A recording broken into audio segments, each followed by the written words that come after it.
नमस्कार, NDTV India देख रहे हैं आप। मैं हूं ताबिश हुसैन और सबसे पहले बात कोरोना की करेंगे क्योंकि कोरोना के नए मामले जो हैं वो लगातार बढ़ रहे हैं और इससे चिंता भी जो है वो बड़ी होती जा रही है।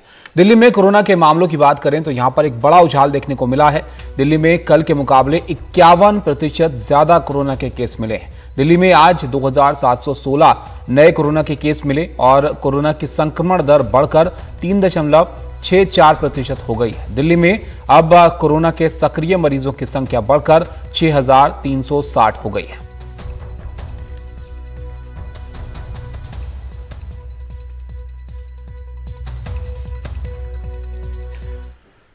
और इसी तरह मुंबई में भी लगातार मामले बढ़ रहे हैं। मुंबई में कोरोना के मामलों में बड़ा उछाल देखने को मिला। 24 घंटे में कोरोना वायरस के यहां पर 6347 नए केस मिले हैं और कल मुंबई में 5631 कोरोना के केस मिले थे, यानी कल से 12% ज्यादा नए मामले पिछले 24 घंटे में देखने को मिले हैं। मुंबई में आज कोरोना से एक मरीज की मौत हुई है। सुनील सिंह हमारे सहयोगी हमारे साथ जुड़ गए हैं जानकारी के लिए, उनके पास चलते हैं। सुनील जी, 12% की बढ़ोतरी एक दिन में हुई है, 6000 से ज्यादा मामले मिले हैं और ये जो रफ्तार है ये जाहिर है चिंता बढ़ा रही है। इसके लिए किस तरीके की तैयारियां वहां पर की गई हैं? कितना तैयार जो मुंबई शहर है या महाराष्ट्र है कोरोना को लेकर? सभी से बात सही है कि जिस तरह से आंकड़े बढ़ रहे हैं, आज की जो बढ़ोतरी है वो 716 नए केस आए हैं। हालांकि कल 31 दिसंबर था, जिस तरह से यहाँ प्रतिबंध लगा था उसका असर हमें दिखाई पड़ा कि 30 दिसंबर को जो मामला था वो और 31 दिसंबर का जो अंतर था वो जो है 1960 आंकड़ों का था, लेकिन आज उस तुलना में कम है। और दूसरी बड़ी बात यह है कि स्वाभाविक तौर पर जो आंकड़े हैं स्थिति बहुत ज्यादा है, तो यहाँ पर मुंबई में एहतियातन जो सख्ती बढ़ती जा रही है वो तो बढ़ता ही जा रहा है। बेड की जो ऑक्यूपेंसी है वो भी बहुत ज्यादा है और खास करके जो नए मामले आ रहे हैं इसमें असिम्प्टोमेटिक ज्यादा आ रहे हैं, 90% से ज्यादा। तो जो जिन्हें अस्पताल में भर्ती करना पड़ रहा है वो सिर्फ 5 से 6% का मामला है, इसीलिए स्थिति अभी गंभीर नहीं है। लेकिन जिस तरह से आंकड़े बढ़ रहे हैं और सरकार का आज ही कहना है, स्वास्थ्य मंत्री राजेश टोपे ने आज साफ किया कि अभी तक किसी तरह के लॉकडाउन पर विचार नहीं हुआ है, लेकिन अगर जो मरीजों की संख्या खास करके ऑक्सीजन बेड की संख्या अगर 700 मैट्रिक टन के पास पहुंच जाएगी तो ऑटो मोड में बताया गया है कि ऑटोमेटिक ही लॉकडाउन लग जाएगा।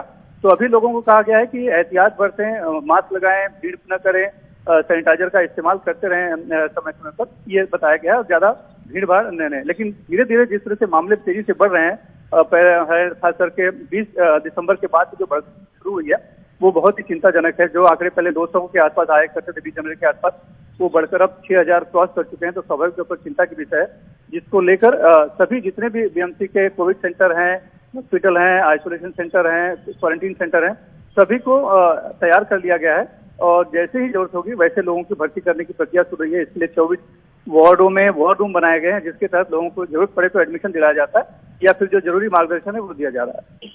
सुनील जी, ये तमाम इंतजाम जाहिर है इस बात को देखते हुए, क्योंकि ये जो नया वेरिएंट है बहुत तेजी से फैलता है, लिए जा रहे हैं, लेकिन लोग इस गंभीरता को कितना समझ रहे हैं ये भी एक बड़ा सवाल है। क्योंकि अब नए साल का जश्न हो, चाहे बाजारों में आप भीड़ देखिए, ये एक बड़ा खतरा पैदा हो सकता है ऐसी स्थिति में जब कोरोना का फैलाव बहुत तेजी से बढ़ रहा है।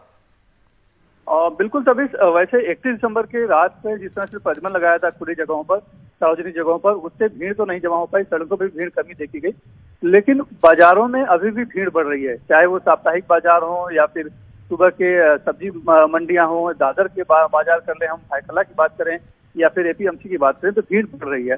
तो वो एक चिंताजनक बात जरूर है जो लोग समझ नहीं रहे हैं। वैसे आमतौर पर लोग सजग हैं और जहां तक देखा जा रहा है कि मास्क पहनने लगे हैं, क्योंकि लोगों को समझ में आ गया है कि मास्क ही एक उनका है जो कि उसे बचा सकता है कोरोना से।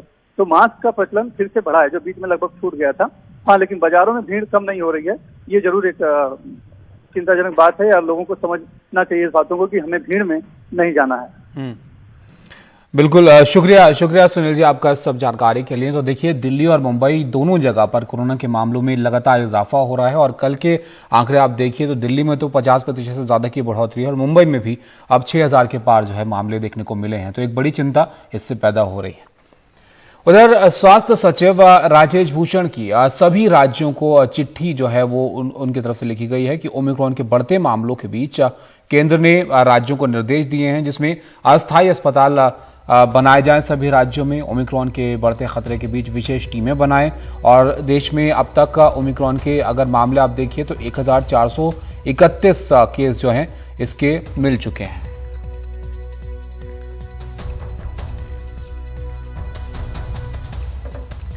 परिमल हमारे साथ हैं ज्यादा जानकारी के लिए। परिमल, अभी तक 1431 ओमिक्रॉन के केस जो है वो हो चुके हैं और ये कितने कम वक्त में हुए हैं ये हम सब ने देखा है, इसलिए एक बड़ी चिंता जो है पैदा हो रही है। किस तरीके की तैयारियों के लिए कहा जा रहा है राज्यों को?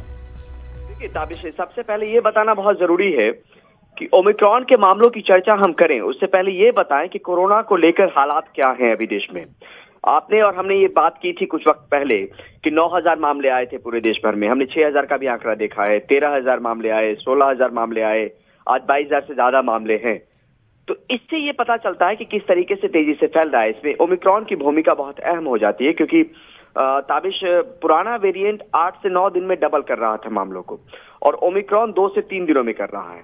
तो यही बड़ी वजह है कि इसमें लगातार जो है मामले बढ़ रहे हैं और इसको कहीं रोकने का कोई जरिया नहीं है। ये कहां पे जाकर रुकेगा इसको लेकर कोई प्रमाण नहीं है और एक तरीके से ये तीसरी लहर की शुरुआत है। लोगों को इसलिए बताना जरूरी है कि एहतियात बरतें और सावधानी और सतर्कता रखें। जहां तक हॉस्पिटल इंफ्रास्ट्रक्चर की बात है तो ये लगातार राज्यों को ये कहा जाता रहा है कि अपने तरीके से हॉस्पिटल को दुरुस्त रखें, उनके इंफ्रास्ट्रक्चर को दुरुस्त रखें, क्योंकि जब आशंका की स्थिति ज्यादा होगी यानी मामले ज्यादा आएंगे और हॉस्पिटलाइजेशन ज्यादा होगा तो उस वक्त के लिए हम तैयार रहे। और इस बार एक बार फिर जो केंद्रीय स्वास्थ्य मंत्रालय ने वो चिट्ठी लिखी है राज्यों को और केंद्र शासित प्रदेशों को कि हॉस्पिटल को बिल्कुल पूरी तरीके से दुरुस्त रखें। आप लगातार देख रहे हैं कि पॉजिटिविटी रेट बढ़ रही है। जो वीकली पॉजिटिविटी रेट वाले जिले हैं उनकी संख्या में इजाफा हो रहा है।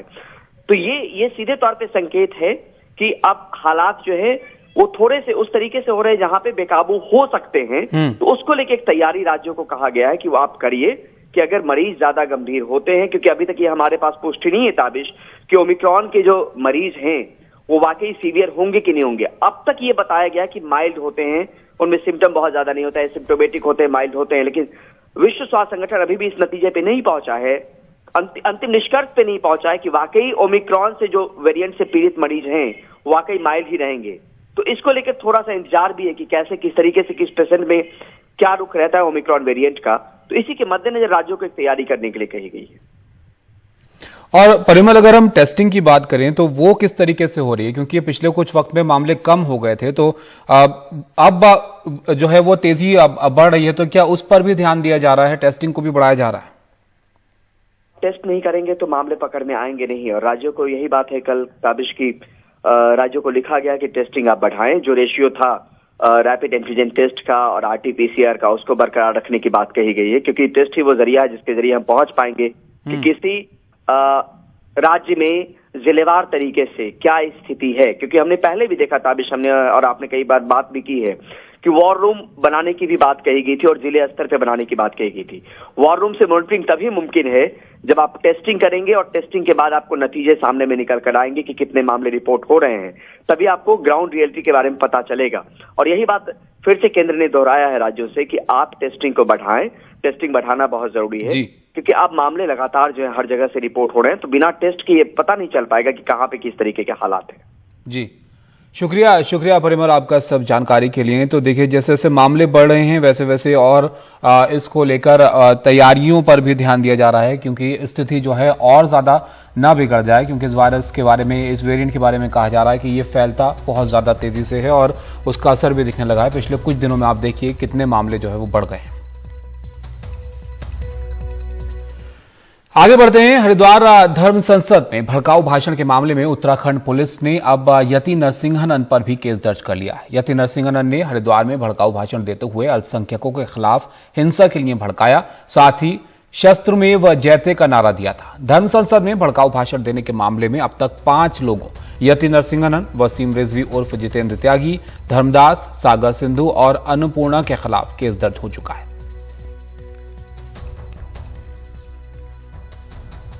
नरसिंहानंद के खिलाफ एफआईआर तो दर्ज करी है इन्होंने, उसमें एक सेक्शन 295A का भी ऐड किया है जो कि एक नॉन बिलेबल सेक्शन है। लेकिन अब भी दूसरे तमाम आरोपी हैं जो जिन पर पुलिस ने मुकदमा दर्ज नहीं किया है। नरसिंहानंद पर आज ये मुकदमा लिख दिया गया है, लेकिन इसके साथ जो ऑर्गेनाइजर थे प्रबोधानंद, उनके खिलाफ अभी तक मुकदमा दर्ज नहीं किया गया। और हम लगातार प्रबोधानंद की वो तस्वीर दिखाते रहे जिसमें पुष्कर धामी जो उत्तराखंड के मुख्यमंत्री हैं वो उनके पैर छू रहे हैं। नरसिंहानंद हमने पहले भी देखा है कि चाहे वो प्रधानमंत्री मोदी हो, चाहे वो तमाम केंद्रीय मंत्री हैं, उनके खिलाफ भद्दी टिप्पणी करते आए हैं। संविधान को उनका कहना है कि संविधान भारत का गलत है, नाथूराम गोडसे जिंदाबाद के नारे लगाते हैं, महात्मा गांधी के बारे में गलत भाषा का प्रयोग करते हैं। तो नरसिंहानंद के खिलाफ मुकदमा लिख दिया। बड़ी वजह यही लग रही है कि जिस तरीके से कल 5 पूर्व रक्षा प्रमुखों ने प्रधानमंत्री और राष्ट्रपति को पत्र लिखा है और अपना रोष व्यक्त किया है इस नफरती भाषणों को लेकर के, तो शायद उत्तराखंड पुलिस को भी लगा कि नहीं कुछ कार्रवाई करनी चाहिए, क्योंकि पहले भी तमाम वकीलों ने और पूर्व रिटायर्ड जजेस ने सुप्रीम कोर्ट के सीजीआई को भी लेटर लिखा था और उन्होंने कहा था कि इस पूरे मामले में सुओ मोटो कॉग्निजेंस लिया जाए। जिस तरीके से छत्तीसगढ़ सरकार ने महात्मा गांधी को अपशब्द बोलने वाले कालीचरण को गिरफ्तार किया, उसके बाद से उत्तराखंड पुलिस पर दबाव ज्यादा बढ़ा हुआ था। यही वजह है कि अब 2 और आरोपी बढ़ा दिए गए हैं। लेकिन और भी इसमें लोग हैं, अभी तक अवधेशानंद के खिलाफ एफआईआर नहीं हुई है। प्रबोधानंद जिन्होंने कहा था कि म्यांमार की तरह भारत में भी एथनिक क्लिंजिंग होनी चाहिए, इस तरीके के बयान दिए थे, उनके खिलाफ अब तक कोई कार्रवाई नहीं हुई है। नरसिंहानंद के खिलाफ मुकदमा दर्ज किया, लेकिन सबसे बड़ा सवाल यह है कि जो 3 आरोपी थे पहले, जितेंद्र त्यागी, अन्नपूर्णा और धर्मदास, इनको नोटिस दिया था इन्वेस्टिगेशन में शामिल होने का सीआरपीसी 41 के तहत, तो अब तक वो पूछताछ में गए हैं नहीं गए हैं, इसको लेकर के भी सवाल खड़ा हुआ है। और सबसे बड़ी बात यह है कि गिरफ्तारी क्यों नहीं हो रही है, जब आपके पास सारे वायरल वीडियोस हैं, आपके पास तमाम इंटेलेक्चुअल और पूर्व रक्षा प्रमुख तक इसको क्रिटिसाइज कर रहे हैं, नेशनली इंटरनेशनली आपकी इसमें भद पिट रही है। तो ऐसे में क्या वजह है कि अभी तक उत्तराखंड पुलिस ने किसी की गिरफ्तारी नहीं की है? ठीक है, आपने बोला कि आपकी विवेचना जारी है, किसी को बख्शा नहीं जाएगा। और इसमें चार्जेस को लेकर के भी जब डीजीपी अशोक कुमार, उनसे हम लोग लगातार सवाल पूछते रहे कि इसमें सेडिशन चार्ज क्यों नहीं लगाया गया, तो उनका बोलना है कि सेडिशन चार्ज नहीं लगा सकते क्योंकि इनके भड़काऊ भाषणों के बाद हिंसा नहीं भड़की। तो क्या हिंसा भड़के तभी आप ये सेडिशन चार्ज लगाएंगे, जो कि संविधान को खुले तौर पर वो अपशब्द कहते हुए नजर आ रहे हैं इनके भड़काऊ भाषणों में? तो फिलहाल अब 5 लोगों के खिलाफ मुकदमा हो गया है। जितेंद्र नारायण त्यागी, अन्नपूर्णा उर्फ पूजा शकुम पांडे, इसके अलावा धर्मदास, सिंघू सागर महाराज और यति नरसिंहानंद, 295 और 153A, ये 2 धाराएं लगाई गई हैं, लेकिन अब तक किसी की गिरफ्तारी नहीं हुई है। नए साल के मौके पर वैष्णो देवी में हुए हादसे में 12 लोगों की जान चली गई है। भगदड़ में 15 लोग घायल हुए हैं। श्रद्धालु बदइंतजामी और पुलिस लाठीचार्ज को हादसे की वजह बता रहे हैं। मौका नए साल का था। रात 2:15 बजे के करीब वैष्णो देवी भवन पर श्रद्धालुओं का हुजूम जमा था। देखते ही देखते गेट नंबर 3 पर भगदड़ मच गई, जिसमें कई लोगों की जान चली गई। वैष्णो देवी में पहली बार ऐसा हादसा हुआ है। श्रद्धालु इसमें प्रबंधन की गलती बता रहे हैं। उनका कहना है कि लोगों को बिना रजिस्ट्रेशन के अंदर आने की इजाजत दी गई, जिसकी वजह से बहुत ज्यादा लोग जमा हो गए। वहाँ पे पुलिस की इतनी रिस्पॉन्सिबल है कि मतलब जैसे डिवाइडर लगा नहीं सकते थे, उन्होंने आने जाने वालों को मिक्स कर दिया। फिर पुलिस ने मेरी आंखों के ही सामने पुलिस ने खुद ने धक्के मारे पब्लिक को। भीड़ भाड़ था, उधर से धक्का मारा जा रहा था, इधर से धक्का मारा जा रहा था, तो उसमें बच्चे जो छोटे होते थे तो वो दब रहे थे, महिलाएं दब रही थी।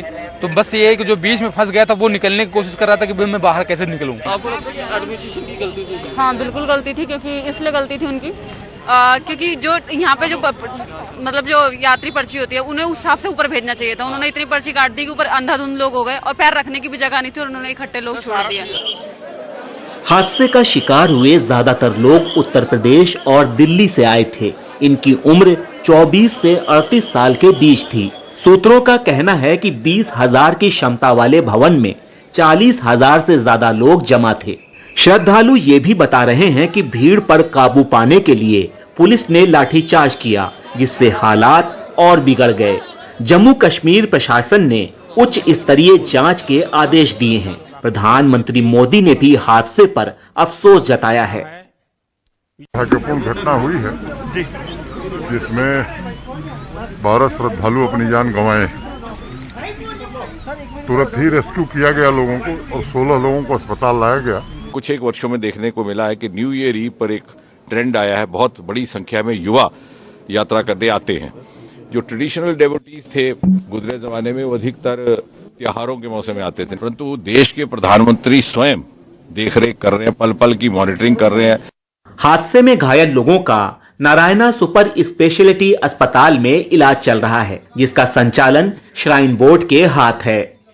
यह पहली दफा है जब माता वैष्णो देवी यात्रा में भगदड़ मची, 12 लोग मारे गए, दर्जन से ज्यादा जख्मी हुए। प्रशासन ने एक आला सतही जांच के आदेश दिए हैं और यात्रा को दोबारा बहाल किया गया है, लेकिन साल के पहले दिन कई श्रद्धालुओं को दर्शन के बगैर ही वापस लौटना पड़ा। श्रीनगर से नजीर मसूदी, NDTV इंडिया के लिए।